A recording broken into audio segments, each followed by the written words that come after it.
I was staring at a blue plastic folder on my desk, and my hands were shaking so badly I could hear the paper rattling against the wood.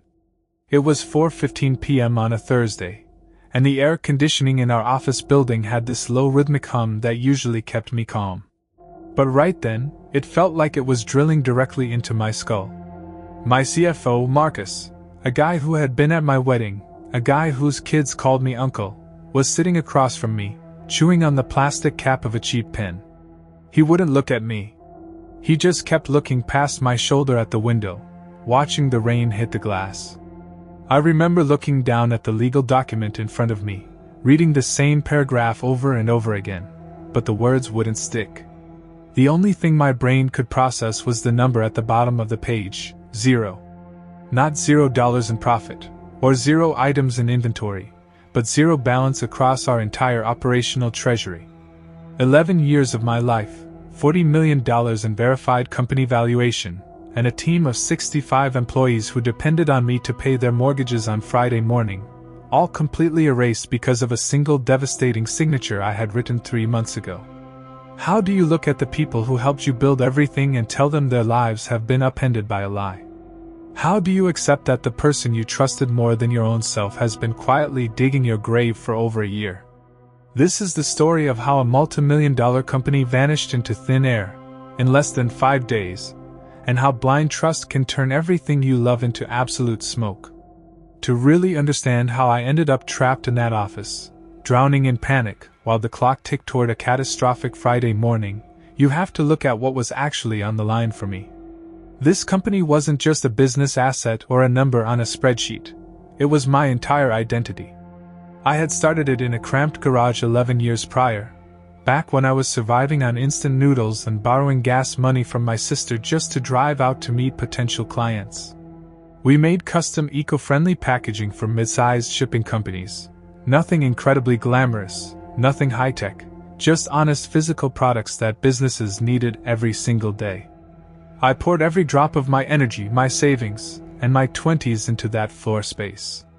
By the time we hit our 11th anniversary, we had grown from that single garage into a massive bustling 90,000 square foot warehouse with automated assembly lines, a fleet of delivery trucks, and an absolute powerhouse of a sales team. Just the previous Monday, our independent valuation report had come back from the auditors, pinning our market worth at exactly $41 million. I remember sitting at dinner with my wife that night, ordering a bottle of wine we normally could never justify, toast after toast to our future, our security, and the college funds for our kids. We felt completely bulletproof. We had built a fortress, or at least, that's what I desperately believed. I thought I was securing my family's safety for generations, but in reality, I was just building a taller tower to fall from. The dominoes started falling on Monday morning, though I didn't recognize the sound of them hitting the floor until it was already too late. I arrived at the office early, around 7 a.m., holding a warm cardboard tray of coffee for the administrative staff. The warehouse floor was already alive with activity. The heavy mechanical thud of the cardboard stampers, the shrill beep of forklifts reversing, and the familiar earthy smell of raw paper pulp and industrial adhesive. It was a beautiful chaotic symphony that usually made me smile the moment I walked through the doors. But when I reached the executive suite, the atmosphere was completely different. Marcus was already there, pacing the floor of his office with his phone pressed tight against his ear. His jacket was thrown over the back of his chair, and he had dark heavy eye bags that made him look like he hadn't slept in days. When he saw me walk past, he slammed his office door shut. It was a subtle thing, but it sent a tiny cold spike of unease through my chest. We never shut our doors. Our entire company culture was built on complete transparency. Open desks, open books, open conversations. I sat down at my own desk, setting my coffee down, trying to shake off the weird feeling. 10 minutes later, Marcus walked in without knocking. He held a single sheet of paper, his face completely pale, his hands shoved deep into his pockets. He told me our primary paper pulp supplier in Ohio had suddenly halted our raw material shipments because of a minor technical error in our lines of credit. It didn't sound like a disaster. It sounded like standard corporate red tape. He explained that to keep the assembly lines moving through the week, we just needed to secure a temporary short-term bridge loan from a private lender he had used in the past. It felt like a small routine hurdle, just a quick fix to keep the machinery humming. I didn't question it because Marcus had handled our numbers flawlessly for a decade. I nodded, signed the authorization line on the paper he handed me, and went back to checking my emails, completely unaware that I had just pulled the pin on a ticking time bomb. By Tuesday, the low-lying anxiety in the building began to grow louder.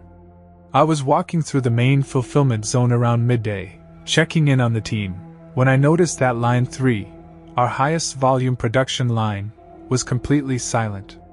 The heavy steel rollers were completely still, and 4 of our senior operators were just standing around a wooden pallet, talking in hushed, worried tones.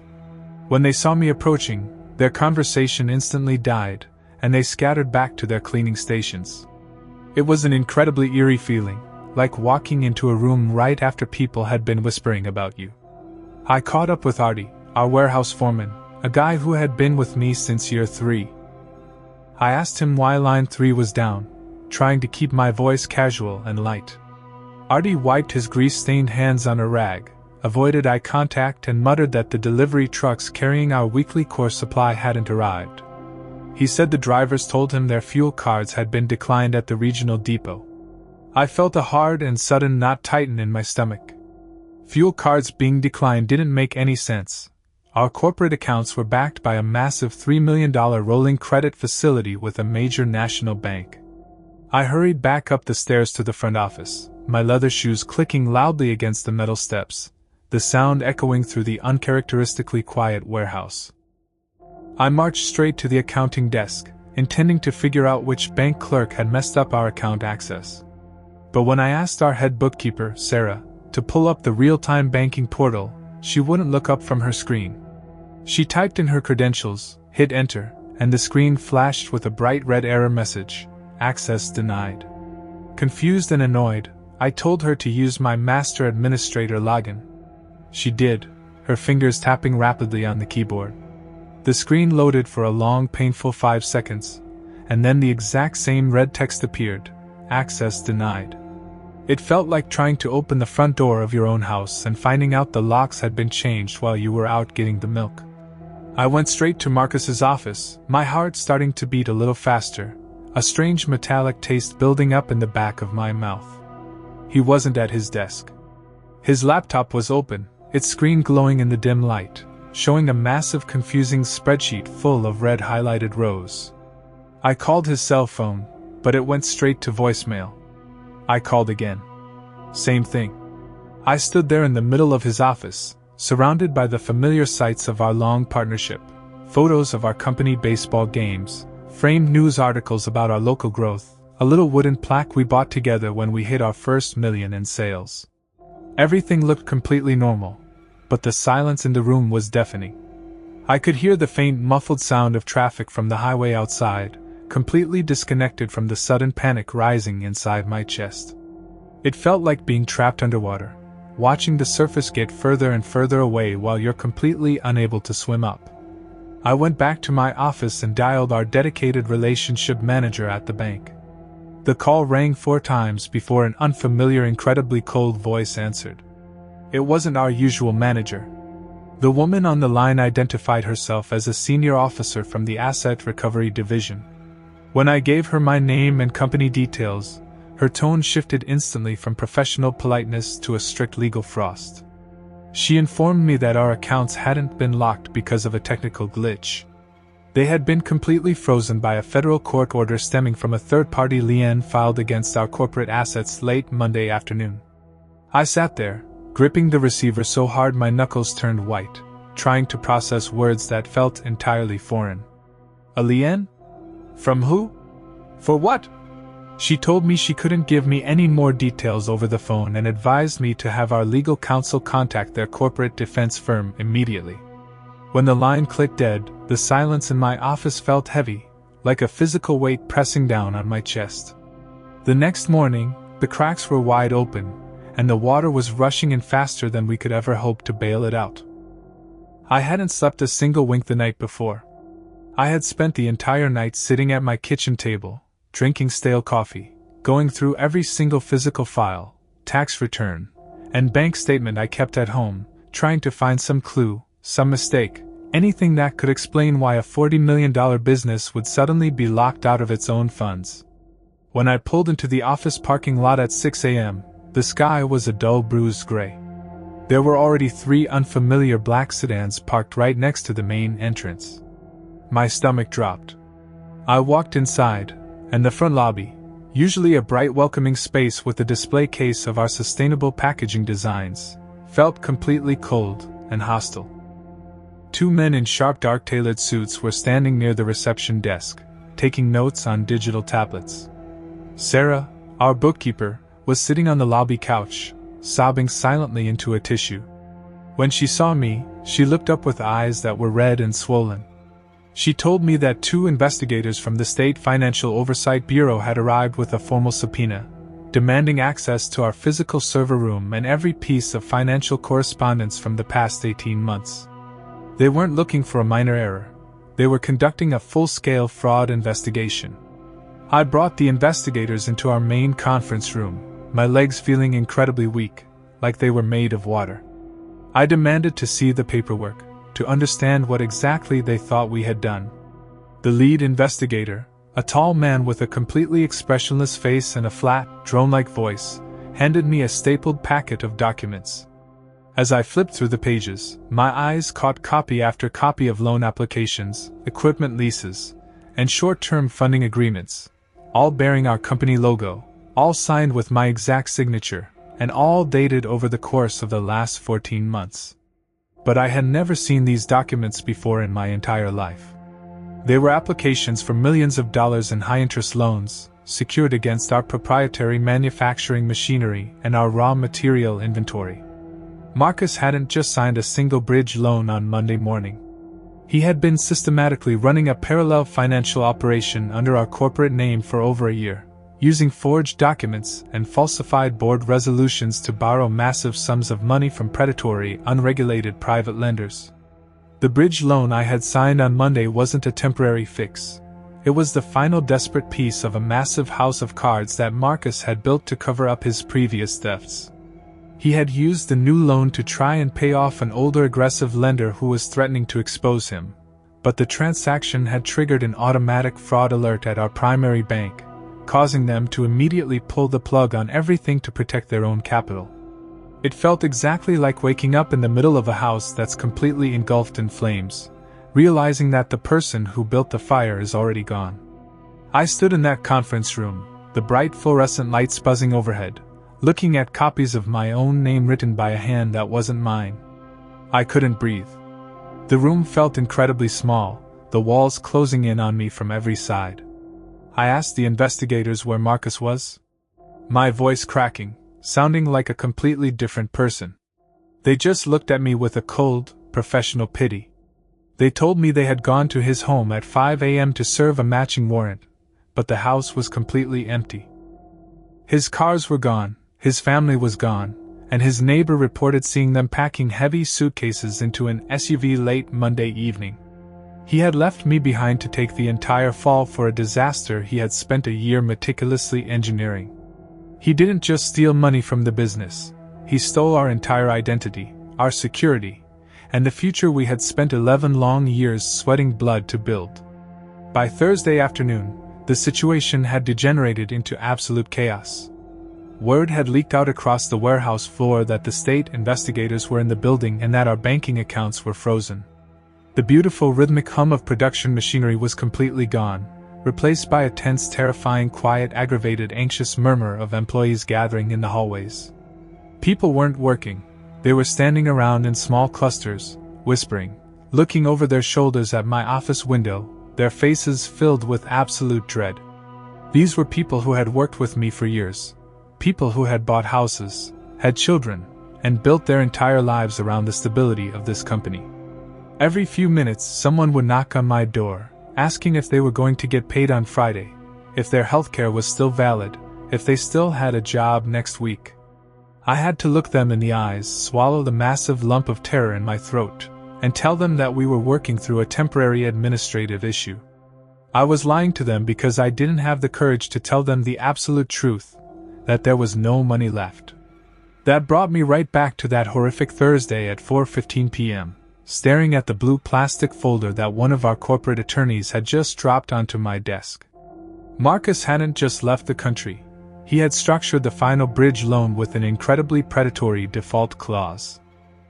The moment our primary bank accounts were frozen by the State Oversight Bureau, it triggered an automatic technical default on the private loan. Under the terms of the contract that carried my actual verified signature from Monday morning, the private lending syndicate had the immediate legal right to seize all corporate collateral to satisfy the debt. They didn't have to wait for a court trial, they didn't have to wait for an investigation, and they didn't care that I had been defrauded. They owned our warehouse, they owned our automated assembly lines, they owned our trucks, and they owned every single piece of cardboard packaging sitting on our docks. By Friday morning, they were legally authorized to lock our doors and sell everything off to the highest bidder to recoup their cash. Our $40 million company wasn't just facing a difficult financial quarter, it was being legally liquidated before our eyes. I sat in my chair for hours after everyone else had left the building, watching the shadows lengthen across my office, the desk lamp casting a harsh yellow pool of light over the legal documents. The absolute silence of the empty warehouse downstairs was heavier than any noise I had ever heard. It felt like being a captain standing on the bridge of a massive ocean liner, watching the water rise above your knees, knowing that no matter how hard you turn the wheel, the ship is going to the bottom of the sea. I thought about the 11 years of late nights, the missed anniversaries, the weekends spent fixing broken machinery with grease-stained hands, all the sacrifices I had made under the assumption that I was building something permanent.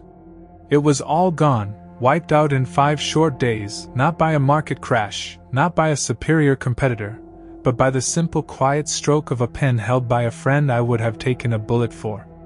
When Friday morning finally came, the reality hit with the force of a concrete wall. I arrived at the warehouse at 6 a.m. to find 2 heavy private security trucks parked across our main loading bays. 4 huge men in high-visibility jackets were busy chain-locking our entrance gates, wrapping thick rusted iron links around the handles and securing them with massive yellow padlocks. A large white sign was taped to the glass front doors, reading, "Property seized by order of the creditor. No trespassing." Employees began arriving for the morning shift 20 minutes later, pulling into the lot, parking their cars, and walking up to the gates in absolute confusion. I had to stand outside in the cold morning drizzle, without a microphone, without a stage, just standing on a concrete parking barrier, looking out at 65 faces that looked back at me with a mixture of shock, confusion, and growing anger. I had to tell them that the company was finished. That there would be no paychecks that morning, that their insurance was gone, and that the 11 years we had spent building this community had ended in a total, irreversible bankruptcy. I watched them look at each other, watched some of them cry, watched others kick the gravel in frustration. It was the most agonizing, soul-crushing moment of my entire life.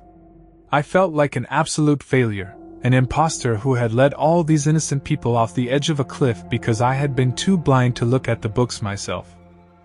Losing $40 million hurts, but it's nothing compared to the absolute destruction of your belief in other human beings.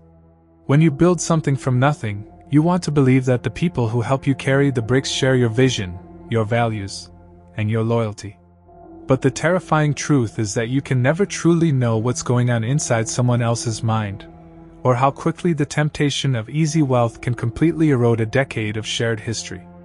I survived the bankruptcy, but the fortress I thought I was building turned out to be nothing more than a cage of my own making, constructed entirely out of blind faith. If the person you trusted most in the world handed you a document right now, would you read and question every single paragraph, or would you just sign your name? Let me know your thoughts in the comments below.